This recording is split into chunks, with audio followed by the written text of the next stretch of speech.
Hello, எப்படி இருக்கீங்க? ரொம்ப நாள் கழிச்சு உங்களெல்லாம் நான் மீட் பண்ணுறேன். கொஞ்சம் ஹெல்த் ப்ராப்ளம் இருந்தது. இப்போ பகவான் புண்ணியத்தில் நல்ல பரவாயில்லையா ஆயிடுத்து. உங்களோட ப்ரேயர்ஸ் எல்லாம் என்ன ப்ரேயர்ஸு பகவானோட கிருபை எல்லாம் சேர்ந்து என்னை சரி பண்ணி எடுத்து, அதனால் உங்களெல்லாம் மீட் பண்ணுறதுக்கு மறுபடியும் உங்கள் கிச்சனுக்கு நான் வரேன். முதல்ல என் கிச்சனில் பண்ணினதை உங்களுக்கு காமிக்கிறேன். நீங்கள் உங்கள் கிச்சனில் அதை கண்டினியூ பண்ணுங்க. எனக்கு எப்பவும் சப்போர்ட் பண்ணுங்க. இது எப்பவும் பாருங்க, ஃப்ரெண்ட்ஸுக்கிட்டலாம் சொல்லுங்க, சேனலை சப்ஸ்கிரைப் பண்ணுங்க. எப்போ உங்களோட சப்போர்ட் எனக்கு வேணும். இன்றைக்கி உங்களுக்கு டின்னருக்கு சம்பா கோதுமை ரவை உப்புமா பண்ணி காமிக்க போகிறேன். ட்ரெடிஷ்னல், வயிற்றுக்கு ஒன்றுமே பண்ணாது, எல்லாருமே சாப்பிடலாம். நம்ம ஃபாஸ்டிங் விரதத்தை போதெல்லாம் கூட சாப்பிடலாம். அது எப்படி பண்ணுறதுன்னு பார்ப்போமா? தேங்காய் தான் பண்ணணும். தேங்காய் ஒரு 4 ஸ்பூன் ஊற்றிங்கோ. அதில் கடுகு, கடலைப்பருப்பு, உளுத்தம்பருப்பு, இது 3 தாளிச்சுக்கிட்டிங்க. கடுகு வெடித்த உடனே நம்ம பச்சை மிளகாயும் கருவேப்பிலையும் போட்டுக்கலாம். காரத்துக்கு பச்சை மிளகாய் தான், ஏன்னா இது காரம் ஜாஸ்தி எடுத்துக்காது, கொஞ்சம் இதுவாக இருக்கும். அதனால உப்பும் காரமும் பார்த்து போடணும். கடுகு வெடிச்சதுக்கு டைம்ஸ் உளுத்தம்பருப்பும் கடலைப்பருப்பும் செவந்துடும். வெடிக்க ஆரம்பித்தோடனே நீங்கள் சிம்மில் வச்சுருங்க. அந்த சூட்லேயே உங்களுக்கு கடுகு வெடிச்சிடும். கேஸை சேவ் பண்ணலாம். வெடித்து முடிச்சுட்டு நான் கருவேப்பிலையும் பச்சை மிளகாயும் போட்டுருவேன்.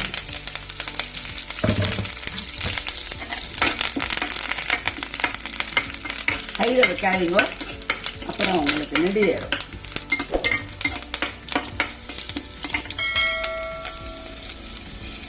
இப்போ 1 டம்ளர் ரவை எடுத்துட்டோம்னாக்க அதுக்கு 3 டம்ளர் தண்ணி ஊற்றலாம். ஏன்னா நல்லா காணும். 1க்கு 3 தண்ணி ஊற்றிங்க.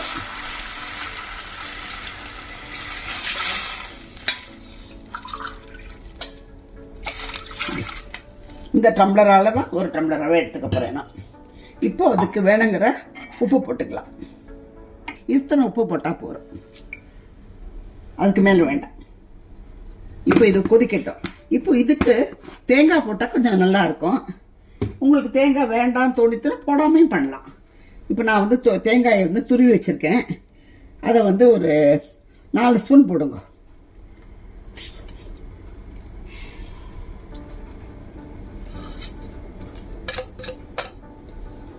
இப்போ நம்ம எல்லாம் சேர்ந்து அதை கொதிக்கட்டும்.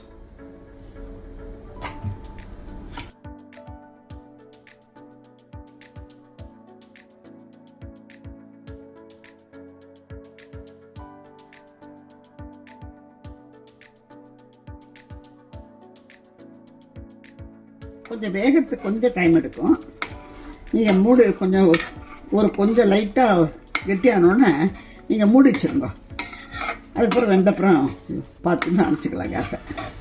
இது அந்த ரவைக்கு ஒரு வித்தியாசமாக இருக்கும். இந்த ரவையில் நம்ம சாப்பிட்றது உடம்புக்கு இது அதோட இந்த ரவையோட அந்த ரவை சூஜியோட இது ரொம்ப நல்லது. பாம்பே ரவையோட பலகாரத்தன்னைக்கெல்லாம் நம்ம சாப்பிடலாம். தொட்டுக்கிறதுக்கு அவங்க இஷ்டம். சாம்பார் ஊற்றிக்கலாம், சட்னி அரைச்சிக்கலாம், சௌரியம் போய் செஞ்சுக்கலாம். அவளுக்கு எது பிடிக்கிறதோ அதை பண்ணிக்கலாம். இல்லை ஒன்றுமே வேண்டாம், சர்க்கரை தொட்டு சாப்பிட்டுக்கலாம். இப்போ கெட்டியமாயிட்டு கொஞ்சம் இந்த ஸ்டேஜில் நீங்கள் மூடி வச்சுருங்க. ஒரு 10 நிமிஷம் மேக்ஸிமம் சரியாயிடும். வேகட்டும். பாருங்க, ஆயிடுத்து. சாப்பிட்றது பக்கத்துக்கு வந்துடுத்து. குதிராக இருக்குது பார்த்தீங்களா? இப்போ நம்ம இந்த ஸ்டேஜில் நம்ம கேஸ் ஆஃப் பண்ணிவிடுவோம். கொஞ்சம் நேரம் அது பாத்திரம் ஆகணும்னா நம்ம சாப்பிடலாம். இது உடம்புக்கு ஃபைபர் வேறு. இது பாம்பே ரவையோட இதில் ஃபைபர் ஜாஸ்தி, உடம்புக்கு நல்லது, வயிற்றுக்கு ஒன்றும் பண்ணாது. நீங்களும் ஆற்றுல பண்ணுங்க, சாப்பிடுங்க. எனக்கு கமெண்ட்ஸ் கொடுங்க, ஃபீட்பேக் கொடுங்க. நெக்ஸ்ட்டு இதோட உங்களை நான் மீட் பண்ணுறேன். பாய்.